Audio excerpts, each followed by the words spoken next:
Hi, this is Chandrashekhar Prabhu reporting to you once again. Last time we discussed the composition and who were the Builders Association of India. Today we shall discuss what is the proposal that they have given to the government. The proposal that they have given is into two parts, in fact three parts. The first part is about the 14,800 old and dilapidated buildings which they want to take over and redevelop them by constructing buildings. As we know, they don't raise the funds, they don't have the capacity to sell, they don't have the capacity to manage projects of this nature. They don't have the wherewithal to shift the tenants into alternate accommodation. What they have the capacity, according to them, is that they can construct buildings to the quality that the government desires them to do.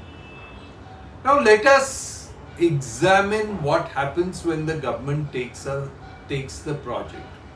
Let me at the outset make it clear that I am personally not against government taking up projects on their own and getting it implemented through the contractors. But having said that, one must remember that the government has its limitations. So let us examine some case studies of what has happened when government has undertaken to implement project either by itself or with the help of other agencies. 1,500 buildings, old and dilapidated cessed buildings, were acquired by government under Chapter 8 and reconstructed by giving tenders to the contractors. It's been several years since the last building was reconstructed. We have done survey of the 900 odd buildings which have been reconstructed by government.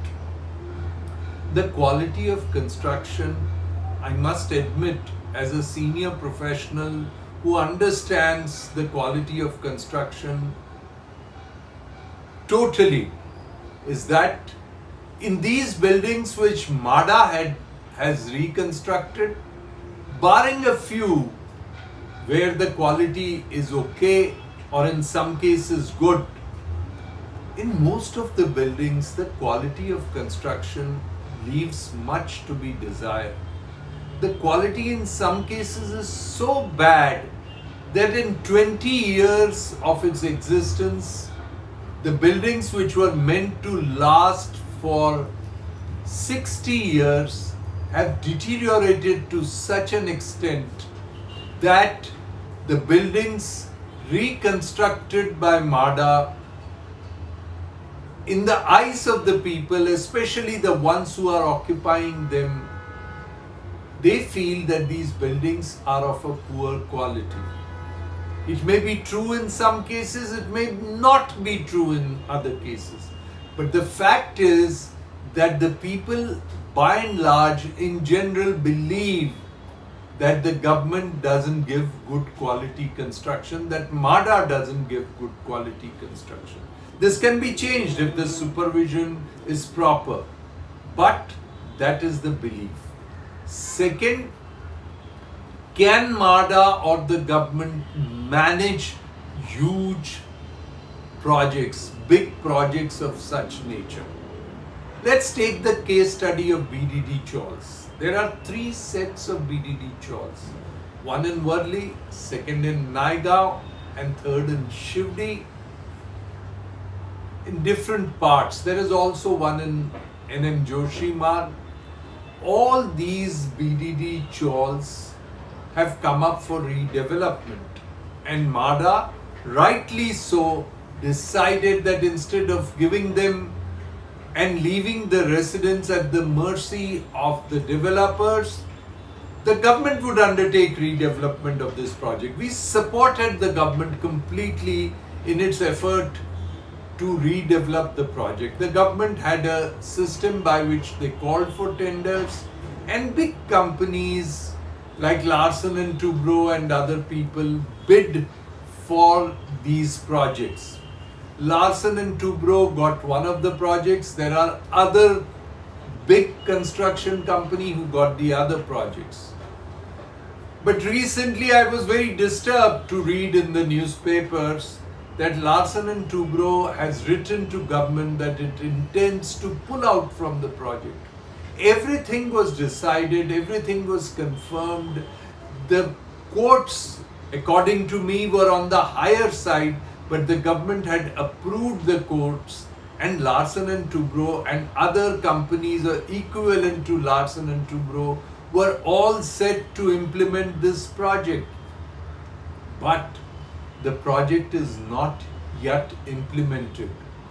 Any fault of the construction company? No. It doesn't appear to be much of a fault of a construction company. The government could not fulfill its obligation towards the people. The interface between the government and the people was so poor that there were misunderstandings created between the people and the government. And today, several years after the project was announced and launched, the project has not started. In some cases, the people have been shifted from their original place of residence, but the work has not begun. This experience with the government implementing the projects isn't fresh in the minds of the people. And so, when the government says that we shall implement the project, the people take it with a pinch of salt. The Dharavi project as well is another project which the government decided that it will take on its own.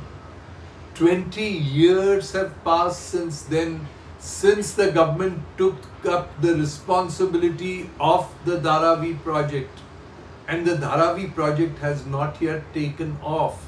We shall not go into the details of the Dharavi project, but we are pointing out this only to inform you that